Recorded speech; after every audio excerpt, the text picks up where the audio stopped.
my thesis PowerPoint presentation to you. My topic is urban pressure effects on aquatic environments in Abu Dhabi metropolitan area, and my name is Bethans.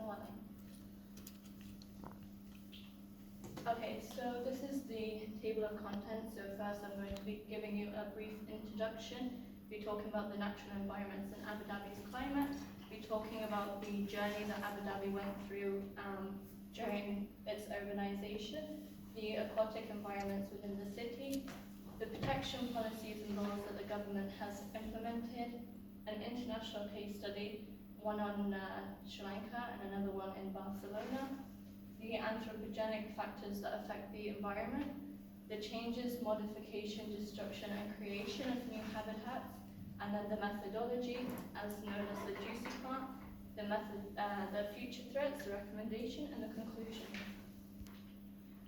So basically, the link between natural environments and their benefits has been documented for hundreds of years.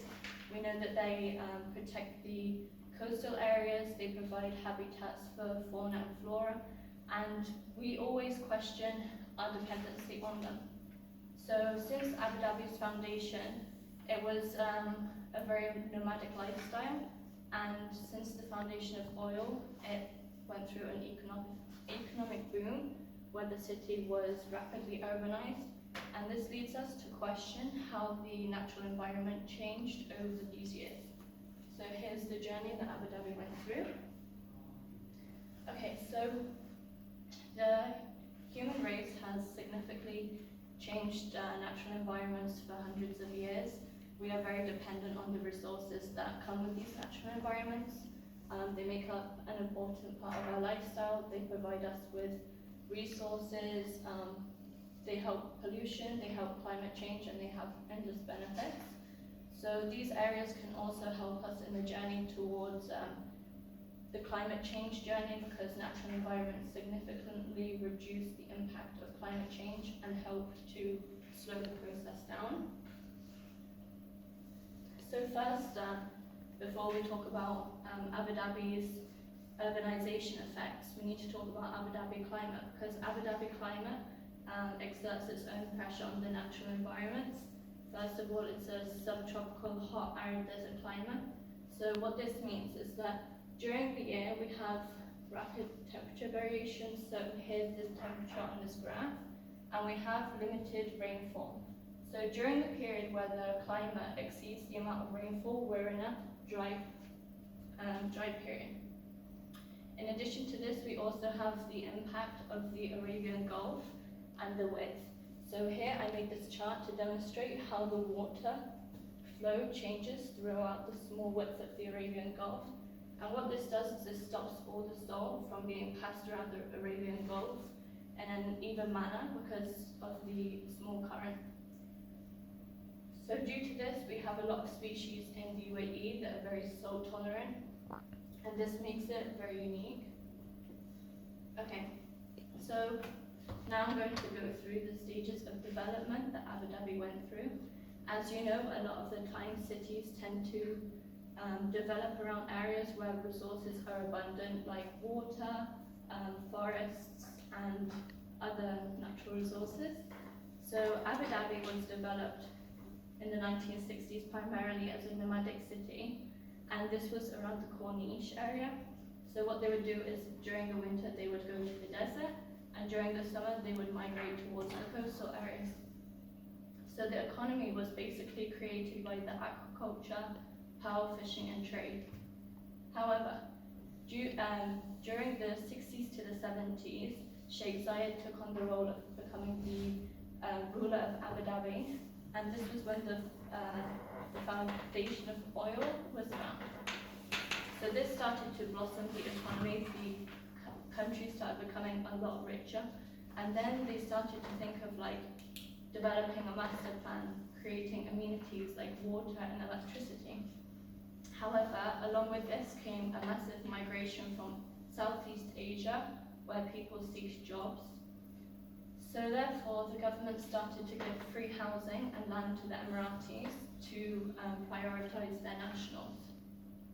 In 2004, Sheikh Zayed passed away, and then Sheikh Khalifa became the ruler of Abu Dhabi, whilst Sheikh Zayed focused on creating Abu Dhabi like a small urban town. Sheikh Khalifa wanted it to be a massive metropolitan area that was competitive worldwide. So now Abu Dhabi is thinking about a future beyond oil. We all know that the resources one day are going to run out, so they're thinking about creating it as a touristic investment and social hub. So during the 90s, when the government started giving free land to the Emiratis, they started to see the impact of urban growth, because basically what they did is they gave the land to the Emiratis. They said, this is your land, you can do whatever you want with it. So the Emiratis started creating houses, companies, buildings, but what this created was a city of Abu Dhabi that had different heights, different urban fabrics, and they started to see that this limited social interaction. It didn't create a good urban fabric, and that a lot of the time construction was used with cheap materials because there were no regulations. Okay, so prior to this, the city of Abu Dhabi went through a process of de-densification. This means that they started expanding more than what the population could house. So the population was growing and they were expanding, but not at the same rate. It was thanks to the availability of oil that Abu Dhabi really started to grow as a city. The land continues to be very segregated, so we have different areas that are industrial, different areas like central business district, and it's very land purpose orientated. So what this creates is it creates a telescopic urbanization. The telescopic urbanization means that a lot of the areas in Abu Dhabi are segregated by the benefits. So the middle of Abu Dhabi is like the elite, whereas places like Masafa and Banyas, they're a bit neglected, they're like the outcasts. So this is what telescopic urbanization is. So now the government has started to demolish buildings that do not meet the current standards after UPC was formed in 2000. In addition to the changes that Abu Dhabi want to make to become touristic and very investment driven, we also have the Environmental Vision 2030. So this highlights different areas such as the biodiversity. They want to basically keep all the biodiversity as it is for future generations. We have climate change. They want to impact the climate change effects. They have water resources. How can they get clean and safe water resources to provide the Emiratis and the inhabitants with clean water, clean the air and minimize noise pollution, and create more efficient ways of waste management. In addition, they've also adopted the new urban agenda.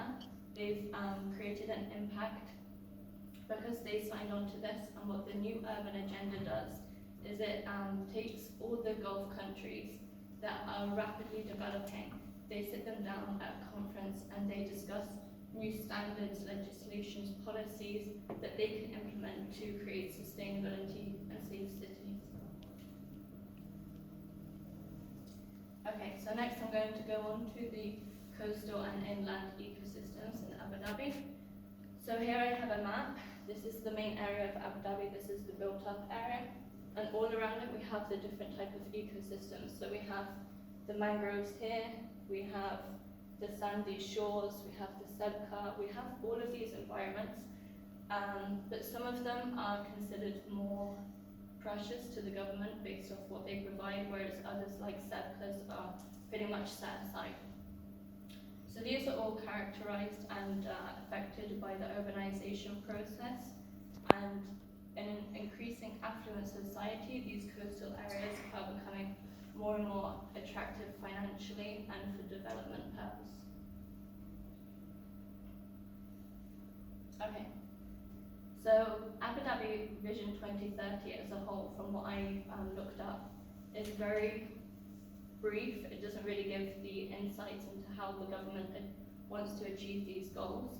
But I have found online that they have these type of goals. So they have to create a coastal wetland that's protected, to create a sand belt that limits the development around the city, to preserve this existing central business district as its core financial area, to create a secondary capital district as a government and learning centre, to retend the Emirati neighbourhoods, so keep those set aside for the Emiratis, to create a transit-orientated development, so with a railway or with a fast tram, and to create a low and medium density suburb area. However, with things like the sandbelt, it's pretty hard to implement this because during the development, especially around the 80s and 90s, the government focused on the two axes, the axe from Abu Dhabi to Dubai and the axe from Abu Dhabi to LA. So there's a lot of development already on the way to those two axes, to now say, oh, we need to create a sandbelt. Where would you put the sandbelt? Because it's already exceeded its limits. So during my study, I focused on these 5 coastal ecosystems: the mangroves, the sedge, the beach, the seagrass, and the coral reef. Mangroves, as you know, are one of the most highlighted ecosystems in Abu Dhabi. Everybody knows that they create habitat for species, and they act as carbon sinks, so they limit the climate change effects. But they're still precious. They're still dredging. They're still clearing mangroves for development, and there's always the sea level rise that's associated with climate change. Then we have the subcut environments. So the subcut environments, they're salt-crusted land flats, and the government completely neglects these environments because they don't think that there's anything particularly special about them. So they've removed a lot of them to construct on them. However, they do contain a type of bacteria which is called cyanobacteria. And this bacteria, what it does is it takes on CO2, it fixes glucose to it, and it creates oxygen. So if you're removing the sedca, not only are you reducing the water table, you're also killing bacteria and salt-tolerant plant species that do have environmental benefits. We also have the sand, the beaches on the sand. It's carbonate sand, but a lot of the time the beaches in Abu Dhabi were created by land reclamation. This is not sand that's native to Abu Dhabi. They bought it from outside, like places like Australia. So we have the dredging, the privatization. Like before in Abu Dhabi, a lot of the beaches used to be open, but now they're dominated by hotels and private beach clubs. We have seagrass. So the seagrass we know is very productive. It's one of the most productive ecosystems. It's very dense around the west of Abu Dhabi. We have the coral reef. The problem with the coral reef is nobody actually knows where the coral reef is in Abu Dhabi. They can say oh, we think the coral reef is around here, but the government hasn't actually undertaken massive studies to locate it. So we don't really know the true situation of the coral reef. Okay, so next, the government created policies and laws within Abu Dhabi to conserve biodiversity. Most of these laws I would consider are pretty old because they were created around a time where the impact of urbanization on the environment wasn't really visible, and it was more of just a way of creating laws to tell people you can't do this, you can't do that. But they're not really tailored to each ecosystem, which I think they should be. So we have a normal natural reserve one that says you can't introduce non-native species. We have the water environment, so don't put chemical things into the water. We have the land use and development, so they've created land use policies. We have the air quality, transportation and waste management. Each one of them is, yet again, quite vague. So these are the coastal development guidelines, and what I want you to take from this map is that a lot of the sensitive coastal areas exist around the central business district in Abu Dhabi and the main urbanized area. So we have the green, which are the protected proposed areas and national parks.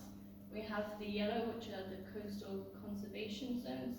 We have the light green, which are coastal parks and ecological hotspots, and brown, which are like coastal stewardship zones. They're the least really like favourable, but all of them are pretty much compact towards the main island. So I have a case study of Sri Lanka. It's a new construction called Port City.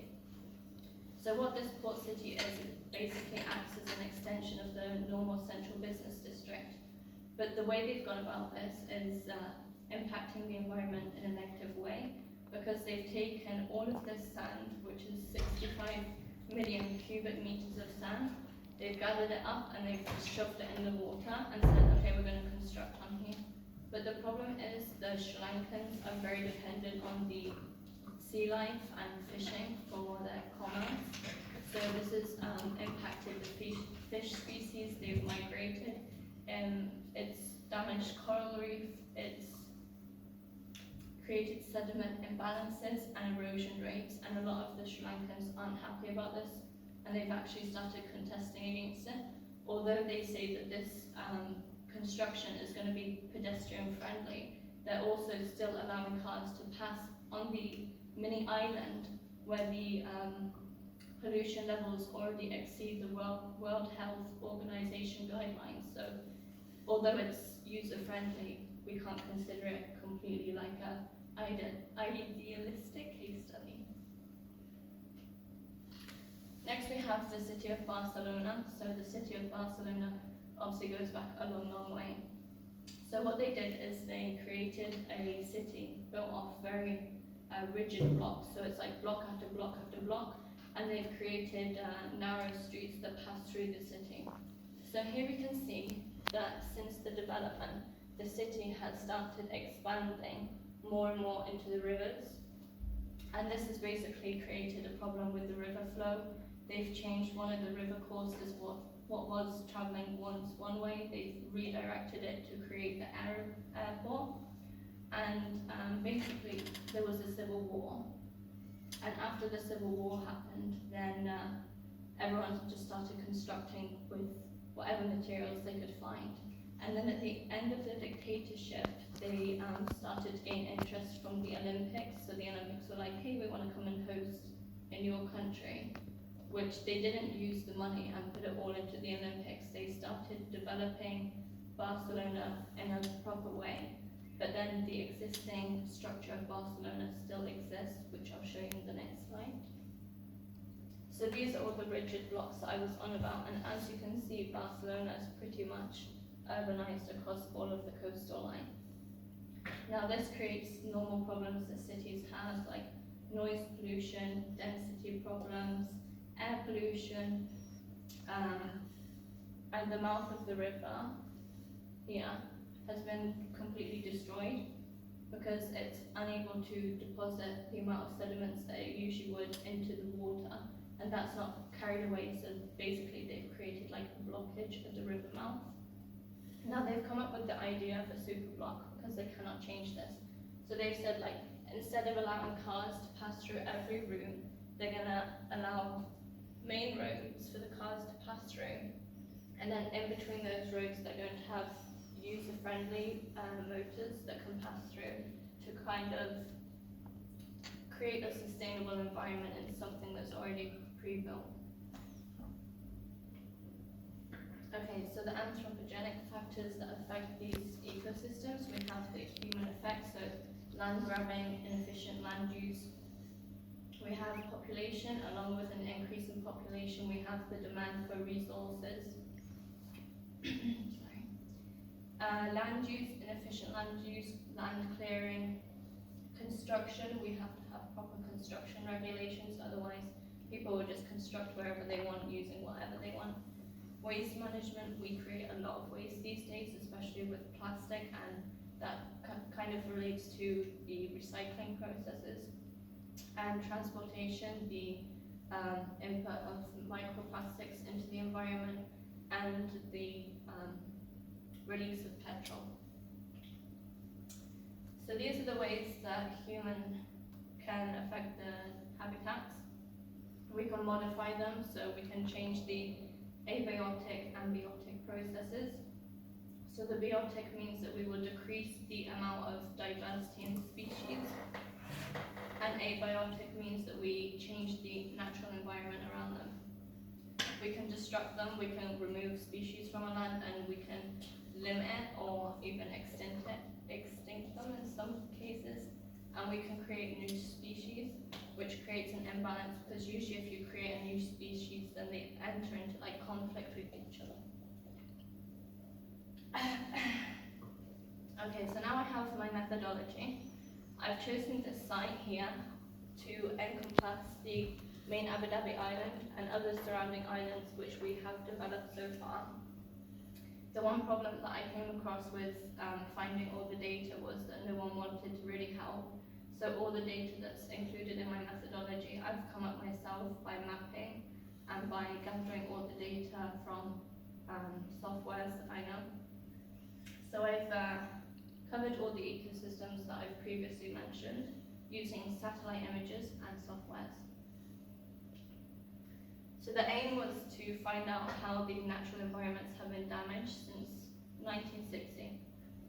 So here we have a satellite image, and at this point there were only a few thousand fishermen that used to live along the Corniche in the time where it was a very nomadic lifestyle. And this is where they used to do trade. So they started here, and the expansion of the city went outwards. Here we have in 1978 a large difference.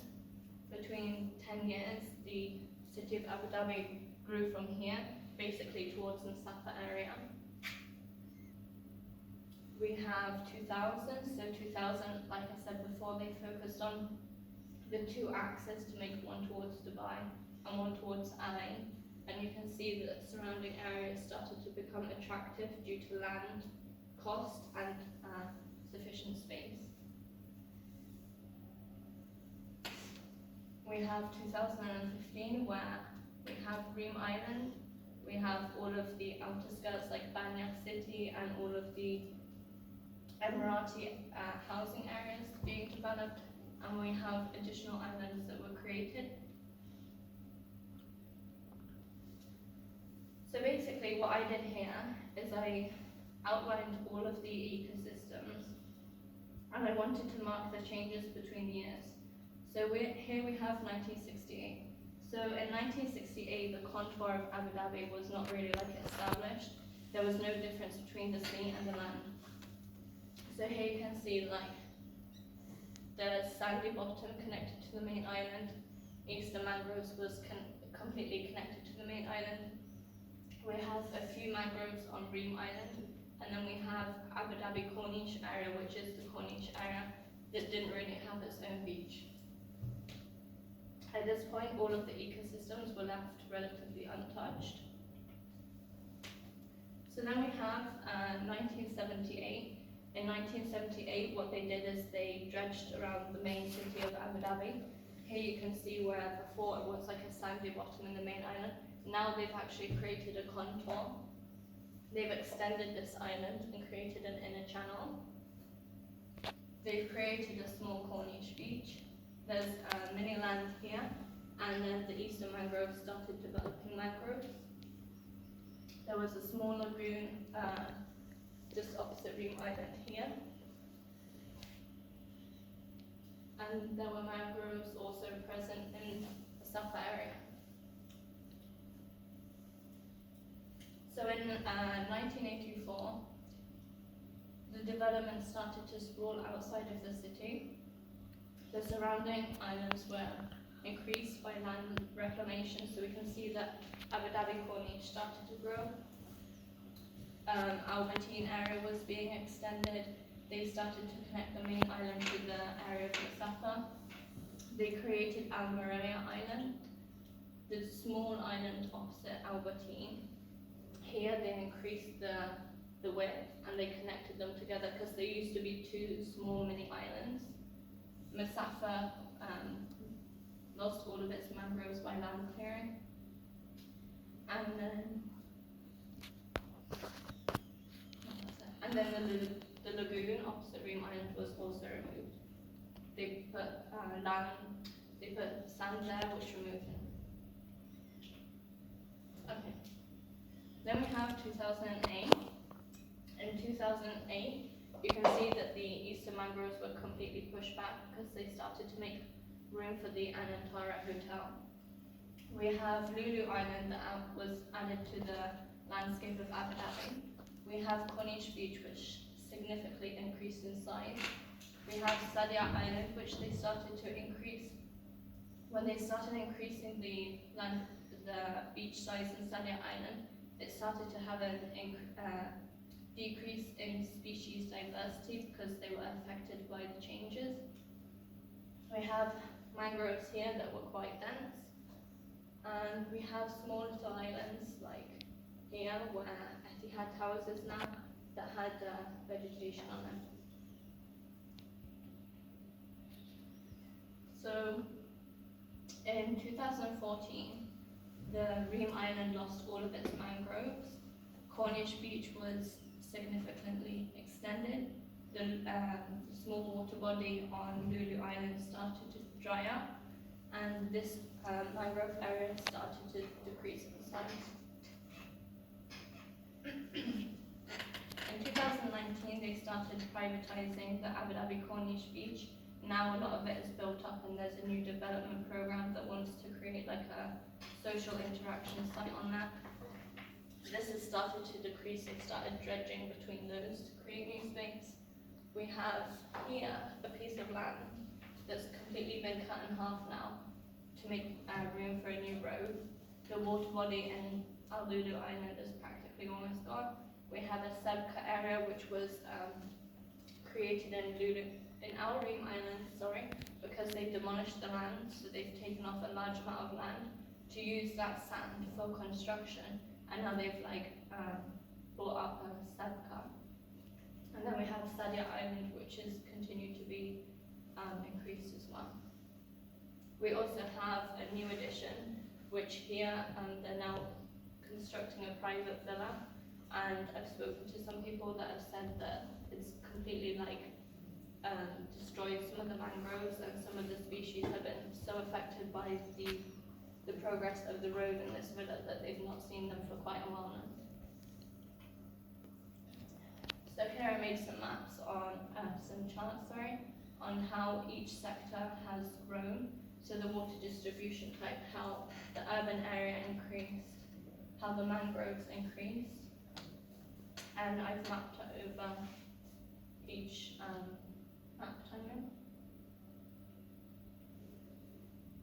So we can see that the only thing that's really decreased is the mangrove area, the land reclamation, because they started reclaiming so much land in the beginning that then they started to slow down because they had to reclaim less and less over time. The seagrass quantity has decreased, the beaches have increased. And then this is basically all of the changes put together over the years.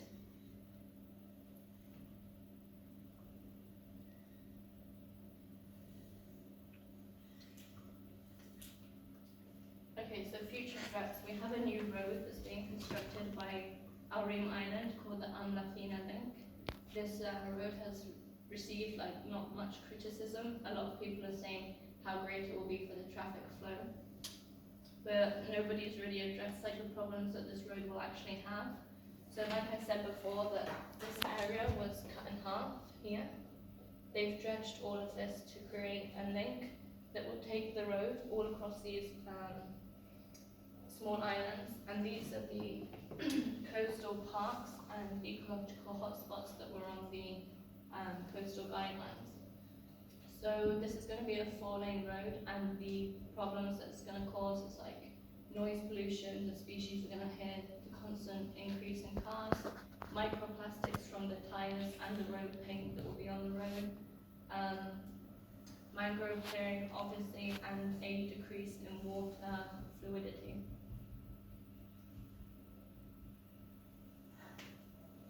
So I've come up with a proposal on things that we can do to kind of recreate or put back the nature in the island. So in blue we have the developed Abu Dhabi. We have the reverse reclamation. So these are areas that have been reclaimed, but nothing's really happened to them, so we don't need them anymore. So I think we should reclaim them and create the water flow again. We have the prohibited construction zone. So these are areas like here, where if you construct on them, it's going to have a negative impact on ecosystems that surround it. We have the regeneration areas. So these regeneration areas means like they can still act as a housing area, but we can reinterpret nature into them. And I've chosen Masafa and Mina Port as these areas because the government is so sure that they don't need the industries anymore because they're moving past the future of oil, that these areas can be reinvented into low density housing areas. We have low density with sustainable features, so some of the islands that were created, they can be developed but with very sustainable features. We have low emission vehicle zones which passes throughout the main island of Abu Dhabi. I don't think we need to keep relying on very heavy vehicles, and I think that these areas should prioritize low emission vehicles and electric cars. We have the environmental conservation zones, so these mainly are the mangroves. I think that although the mangroves, looking at over the past few years, haven't really changed much, I think that if they started bringing in people who study the mangroves and, you know, educating people on the mangroves, that would have a massive impact. We have the ecotourism zones, so creating these zones as tourist hotspots. We have the risk areas, which is the new road that's being constructed. We already know that this is going to be a problem, as is the villa that's being constructed. We have mangrove plantation zones.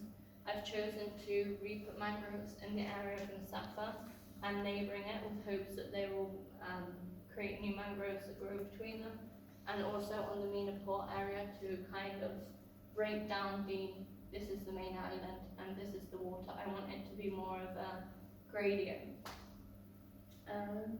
We have the zones for immediate protection, so zones which should be prioritized and just say like these are zones where nobody should touch, because if you touch them they're going to have an impact. And then we have the absolute protection, which means as soon as you can block all construction happening on these areas, because if any construction happens there, it's just going to have a massive impact on the surrounding areas. And this is just the rest of the text.